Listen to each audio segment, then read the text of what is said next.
ඇත්ත මොහිනී ඉන්න තැනක් තියෙනවා ලංකාවේ. හැම හන්දියක් ගානේ මොහිනී නෑ. ඇත්තම කතාව මේක තමයි මොහිනීගේ උපත සිද්ධ වෙච්ච කතාව. බදුල්ල පැත්තේ තියෙන ඌව ප්‍රොවින්ස් වල බදුල්ල පැත්තේ තියෙනවා කන්දක්. හරි මම මේ කතාව ඔලෙලෙන් කියලා තියෙනවා. නමුනුකුල කන්ද. අඩි මං හිතන්නේ අඩි 6680ක් දුක උසයි. අන්නේ කන්දේ ගොඩාක් කල් නොදේ මේ ඇත්තම කතාව මේක තමයි මොහිනීගේ උපත සිද්ධ වෙච්ච කතාව. ඒ කන්ද ආශ්‍රිත පොඩි ගම්මානයක් තිබිලා තියෙනවා. මේ ගම්මානේ ජීවත් වෙලා ඉඳලා තියෙනවා දුප්පත් වගේ පවුලක ගෑන් ළමෙක් ලස්සන ගෑන් ළමෙක්. ඒකේ නම රන්මලි. රන්මලි කියන ලස්සන ගෑන් ළමෙක් ඉඳලා තියෙනවා. මේ ගෑන් ළමයා පෙම්හාදකමක් ඇති කරගෙන තියෙනවා. පොඩ්ඩක් රෝසත් පැලැන්ති කොල්ලෙක්. ඉතින් අර හැමෝටම වෙන දේ සිද්ධ වෙලා තියෙනවා. ගෙදරින් අකමැති. ඉතින් මොකද කරලා තියෙන්නේ? මේ දෙන්න පැනලා යනවා මේ කන්ද. ගිල කන්ද ජීවත් වෙනවා. කන්ද ජීවත් වෙනකොට ටික කාලයක් ජීවත් වෙනකොට ඉතින් මේගොල්ලන්ට බබෙක් හම්බ වෙනවා. ඒක කොහොමද අහන්න එපා. ඊ කැල්ල කිව්වේ නැහැ නේද?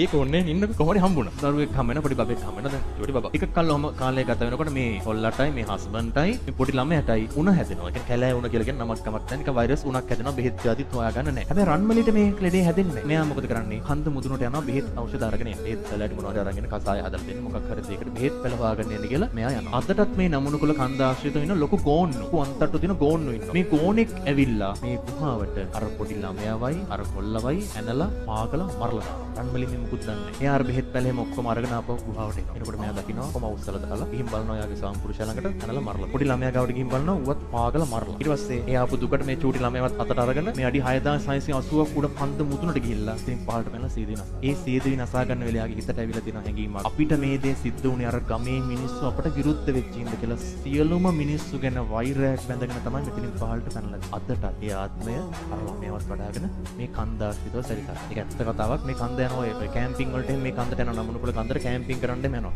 ඒ කීප ගොඩාක් අය දැකලා තියෙනවා. සුදු පාට ඡායාවක් ළමෙක් වඩාගෙන ඈ ගහගෙන ඇවිදගෙන යනවා. අදටත් ඒක තියෙනවා.